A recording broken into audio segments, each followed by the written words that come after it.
At a large ceremony in Moscow on Friday, President Vladimir Putin announced the annexation of close to 1/5 of Ukraine. The move follows so-called referendums in 4 partially occupied regions, which the West dismissed as shams. But as soon as Putin signed annexation documents, Western nations made it clear the move won't be recognized. The U.S. and Britain, along with other G7 members, are already pushing for new sanctions on Moscow.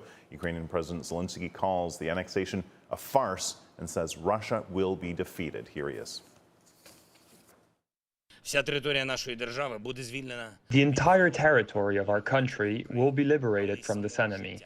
The enemy not only of Ukraine, but also of life itself, humanity, law, and truth. Russia already knows this. It feels our power. It sees that it is here, in Ukraine, that we prove the strength of our values, and that is why it is in a hurry.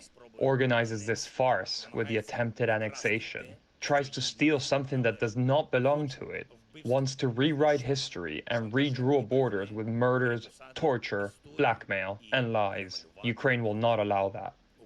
After a tumultuous day of rhetoric from the Kremlin, Ukrainian forces appear overnight to continue to be making gains around the strategic Russian-held town of Liman. The encirclement there, perhaps while not at this stage entirely complete, certainly causing a degree of panic amongst pro-Russian commentators, because essentially once the thousands of Russian troops in that town are fully encircled, they may have to surrender, and it may have a rolling impact back towards Russian positions further inside Luhansk. That's one of the 4 areas that Vladimir Putin yesterday said are now part of Russia. Indeed, as is where I'm standing, that speech in the Kremlin at times divorced from the reality of how poorly Russian forces are doing on the ground. We've heard today too that the death toll from one of the more startling acts of Russian brutality we've seen over the past weeks, a rocket strike outside of the town of Zaporizhia, which hit a civilian convoy of people trying to deliver aid into occupied areas. Well, that death toll has risen to 30 and 88 people injured.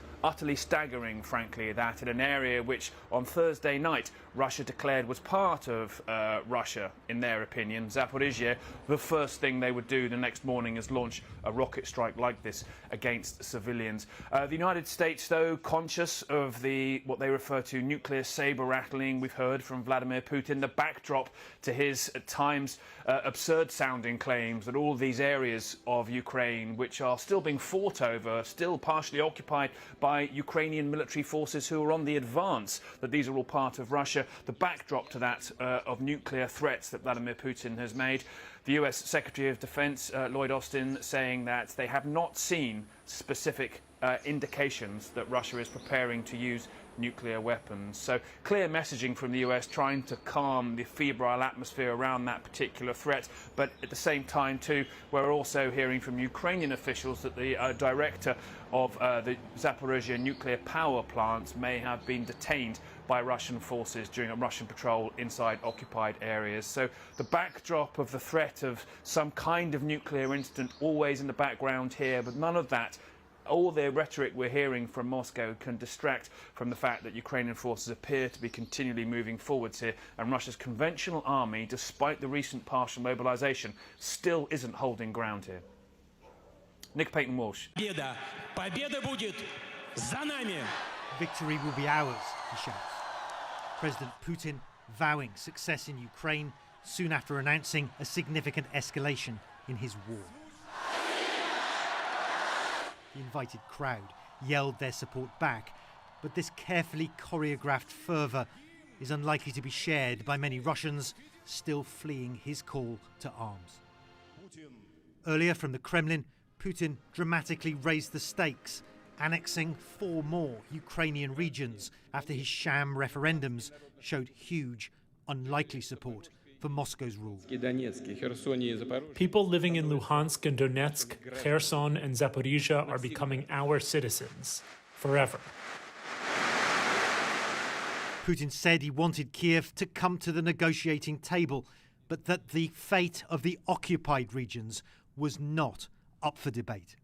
The choice of the people in the 4 provinces we are not going to discuss. Russia is not going to betray it. His speech framing Russia's land grab as part of an existential battle. Ukraine's Western allies, he said, were determined to weaken his country. He declared any attack on the annexed areas would be an attack on Russia itself, vowing to use all the means at his disposal if Ukraine tries to reclaim them. The announcement met with dutiful applause from Russia's political elite. But behind their stony glares, they must know how much this war is costing. On the battlefield, Russia is facing its worst setbacks since invading in February, while at home there's been wide protests against the mobilisation of Russia's men to fight.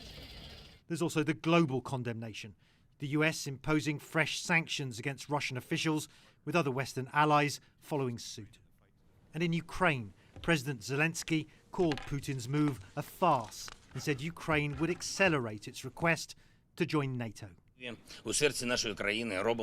Today, here in Kiev, in the heart of our country, we are taking a decisive step for the security of the entire community of free nations.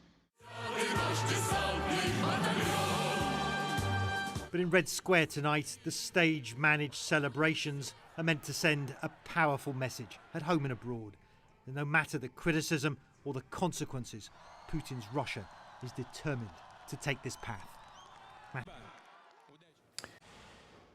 To be clear, the guy who makes that decision, I mean, it's one man. There are no checks on Mr. Putin.